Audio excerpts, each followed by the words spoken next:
मैं अपनी बेटी के लिए ब्रेड में जैम लगा रही हूँ, लेकिन ये जैम मार्केट का नहीं बल्कि इसे तो मैंने खुद ही बनाया है। नमस्कार, मैं मंजू स्वागत करती हूँ मंजू नेहा प्रिया किचन में। आज के समय में आप देखेंगे कि बच्चे जो हैं वो सब्ज़ी खाना पसंद नहीं करते। वो चाहते हैं कि उन्हें आप पराठा के साथ, ब्रेड के साथ, किसी भी चीज़ के साथ जैम दे दें तो वो खुशी खुशी खा लेते हैं। तो चलिए जैम बनाना शुरू करते हैं। आज मैं अमरूद का जैम बनाने जा रही हूँ। इसके लिए मैं 2 बड़े साइज़ का अमरूद ली हूँ जो वज़न में 500 ग्राम है। मैं अमरूद को अच्छे से धोकर साफ़ कर ली हूँ और उसे अच्छे से पोंछ ली हूँ। तो चलिए सबसे पहले इसे बीच से काट कर छील लेते हैं। ये देखिए, ये जो है ये लाल गुद्दे वाली अमरूद है। ये अमरूद जो है सफ़ेद गुद्दे वाले से थोड़ा सा मीठा ज़्यादा होता है, क्योंकि अगर आप लाल गुद्दे वाले अमरूद लेंगे और उसका जैम बनाएंगे तो उसका कलर बहुत ही प्यारा आएगा। तो चलिए अब सबसे पहले इसे अच्छे से छील लेते हैं। इससे पहले भी मैं संतरे का जैम बनाई थी, जिसकी रेसिपी मैंने आप लोगों के साथ शेयर की है। क्योंकि मेरी बेटी को जैम खाना बहुत ज़्यादा पसंद है तो मैं बीच बीच में सभी तरह के फ्रूट्स की अलग अलग जैम बनाती रहती हूँ। घर में जैम बनाने के 2 फ़ायदे होते हैं। पहला ये कि आप ताज़े फ्रूट्स से अपना जो भी जैम बना रही हैं घर में वो आप बनाकर तैयार करती हैं, और साथ ही मार्केट में जो जैम मिलता है उसमें शुगर का मात्रा बहुत ज़्यादा होता है, आप उससे भी बच जाते हैं। इस प्रकार से घर में बनाया हुआ जैम जो है वो काफ़ी हेल्दी भी होता है, क्योंकि उसमें हम लोग किसी भी तरह का कोई भी केमिकल का यूज नहीं करते हैं। मैंने सारे अमरूद को अच्छे से छील लिया है, तो मैं उसे छोटे छोटे टुकड़े में रफली चॉप कर ले रही हूँ, क्योंकि गर्मी के मौसम में बच्चे जो हैं वो और भी सब्ज़ी खाने से कतराते हैं। और ये देखिए, इसी के साथ ये अमरूद जो है वो भी अच्छे से चॉप हो चुका है। तो मैं इसे एक भगोने में डाल दे रही हूँ, और अमरूद को अच्छे से बॉयल करने के लिए मैं उसे लो मीडियम फ्लेम पे चढ़ा रही हूँ। साथ ही मैं उसमें आधा कप पानी डाल रही हूँ, और इसी के साथ मैं इसे एक ढक्कन से ढक दे रही हूँ। लेकिन इसे आपको ध्यान रखना है कि ये जैसे ही बॉयल होना शुरू होगा तो ये जो है बाहर की ओर फेंकने लगता है। उस वक्त आपको इसका ढक्कन हटा देना है और लगातार बीच बीच में चलाते रहना है। और ये देखिए, इसमें अच्छे से उबाल आने लगा है, तो मैं इसका ढक्कन अब हटा दे रही हूँ। क्योंकि अगर आप इसे ढक्कन ढक कर रखेंगे तो आप देख सकते हैं कि इसमें काफ़ी सारा वाइट वाइट फेन की तरह दिखाई पड़ रहा है, तो ये जो है बाहर की ओर गिरने लगेगा। मैंने बहुत ही ज़्यादा पका हुआ अमरूद नहीं लिया है इसके लिए, इसीलिए मैं इसे लगभग 10 मिनट तक अच्छे से बॉयल कर ले रही हूँ। तो चलिए इसे चेक कर लेते हैं। और ये देखिए, ये अमरूद जो है ये अच्छे से सॉफ्ट हो चुका है। तो मैं अब इसे एक पोटैटो मैशर की मदद से अच्छे से मैश कर ले रही हूँ।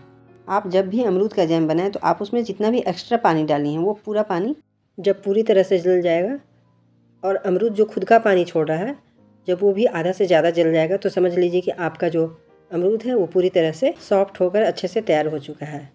और ये देखिए, मैं जो इसे पोटैटो मैशर से मैश कर रही हूँ ये कितनी अच्छी तरह से मैश हो गया है। अब मैं इसे 1 से 2 मिनट के अंदर फ्लेम से उतार लूँगी, क्योंकि अब सिर्फ इसमें अमरूद का जो पल्प है वही बचा हुआ है। तो उसे एक छन्नी पे मैं एक पतले से कॉटन के कपड़े को डालकर सारे पल्प को उसमें अच्छे से ट्रांसफ़र कर ले रही हूँ। क्योंकि जैम बनाने के लिए हमें सिर्फ अमरूद का पल्प का सिर्फ जो लिक्विड है वही चाहिए। उसका कोई भी मोटा पल्प या फिर अमरूद का जो बीज है छानने के बाद वो आसानी से निकल जाएगा। इस पल्प को आपको किसी भी बड़े चम्मच से हल्का सा प्रेस करते हुए, हिलाते हुए चलाना है, ताकि इसका जो भी पल्प के अंदर लिक्विड है वो निकल सके। और ये देखिए, इस तरह का लिक्विड जो है आपको निकाल कर तैयार करना है। तो इसी तरह से सारे पल्प को मैं अच्छे से स्ट्रेन कर ले रही हूँ और उसका सारा जूस जो है उसे निकाल ले रही हूँ। बहुत से लोग थोड़ा ज़्यादा पका हुआ अमरूद जो होता है उसे लेते हैं जैम बनाने के लिए, क्योंकि वो आसानी से सॉफ्ट हो जाता है। और ये देखिए, इसी तरह से मैंने सारे लिक्विड को निकाल लिया है। तो मैं इसे एक दूसरे बर्तन में डाल दे रही हूँ। ये अमरूद के पल्प का जो लिक्विड निकाली हूँ अब मैं उसे 1 कप से नापते हुए डाल रही हूँ, क्योंकि उसी के हिसाब से आपको उसमें चीनी डालना होगा। ये पल्प जो है वज़न में लगभग 350 ग्राम है, तो मैं उसी के हिसाब से इसमें चीनी डाल रही हूँ। मैं इसमें 200 ग्राम के लगभग चीनी डाल रही हूँ। इससे ये बिल्कुल सही ढंग से मीठा हो जाएगा। अगर आप जैम को ज़्यादा मीठा बनाना चाहते हैं तो उसमें चीनी की मात्रा को बढ़ा सकते हैं, और अगर कम मीठा बनाना चाहते हैं तो चीनी की मात्रा को घटा सकते हैं। और ये देखिए, मैंने इसे अच्छे से चला लिया है। अब इसे आपको रेगुलर चलाते रहना है। अब मैं इसमें आधा पिंच फूड कलर डाल रही हूँ, ताकि इसका कलर थोड़ा सा बढ़ जाए और ये देखने में काफ़ी खूबसूरत और यमी दिखने लगे। और मैं इसे एक बार अच्छे से चलाते हुए मिक्स कर दे रही हूँ, ताकि ये जो फूड कलर है अच्छी तरह से मिक्स हो जाए। आप अगर चाहें तो इसमें फूड कलर बिना डाले हुए भी इसे बना सकती हैं, ये बिल्कुल ऑप्शनल है। मैं जो अमरूद ली थी वो अंदर से लाल गुद्दे वाली थी, उसमें बहुत ही थोड़ा सा कलर डालने के बाद आप ये देखिए ये कितना सुंदर दिखाई पड़ने लगा है। इस जैम को बनाने के लिए आपको इसे तब तक पकाना है जब तक कि इसमें एक अच्छा सा थिकनेस ना आ जाए। और ये देखिए ये धीरे धीरे गाढ़ा होने लगा है, तो इसे हमें और करीब 3 से 4 मिनट तक इसे मीडियम फ्लेम पे पकाते रहना है। और ये देखिए इसमें हल्का सा चटचटापन आने लगा है। तो चलिए इसे एक बार हम लोग चेक कर लेते हैं। मैं एक कटोरी में थोड़ा सा पानी ली हूँ और उसमें इसका लिक्विड थोड़ा सा डाल रही हूँ। और ये देखिए ये कितनी अच्छी तरह से एक ही जगह पे जमा हो गया है, ये इधर उधर नहीं फैल रहा है। इसका मतलब है कि ये जो जैम है वो पूरी तरह से तैयार हो चुका है। और आप देख सकते हैं कि इसका जो कलर है वो भी कितना ट्रांसपेरेंट दिखाई पड़ रहा है। इसे मैं आपको एक चम्मच में डालकर दिखा रही हूँ। आप देख सकते हैं ये बिल्कुल शीशे की तरह चमक रहा है। और ये देखिए ये जैम जो है पूरी तरह से थिक हो चुका है। तो मैं इसे फ्लेम से उतार ले रही हूँ और इसे ठंडा होने के लिए छोड़ दे रही हूँ। जब ये पूरी तरह से ठंडा हो जाएगा तो मैं इसे एक बॉटल में ट्रांसफ़र कर लूँगी। और ये देखिए ये जैम जो है पूरी तरह से ठंडा हो चुका है, तो मैं इसे एक बॉटल में डाल दे रही हूँ। आप जिस भी बॉटल में जैम को डालें वो बॉटल जो है अच्छे से साफ़ होना चाहिए और साथ में पूरा सूखा होना चाहिए।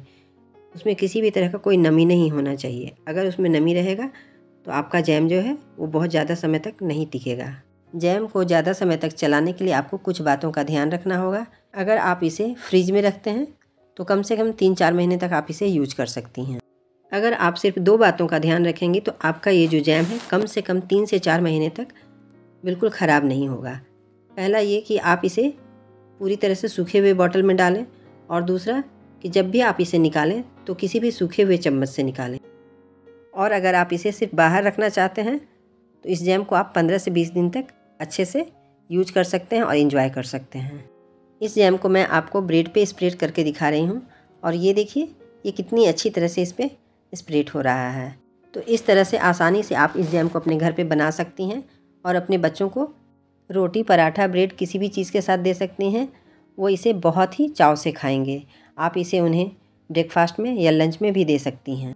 तो आप एक बार इस जैम को अपने घर पे ज़रूर बनाकर ट्राई करें और मुझे कमेंट करके बताएं कि आपका ये जैम कैसा बना।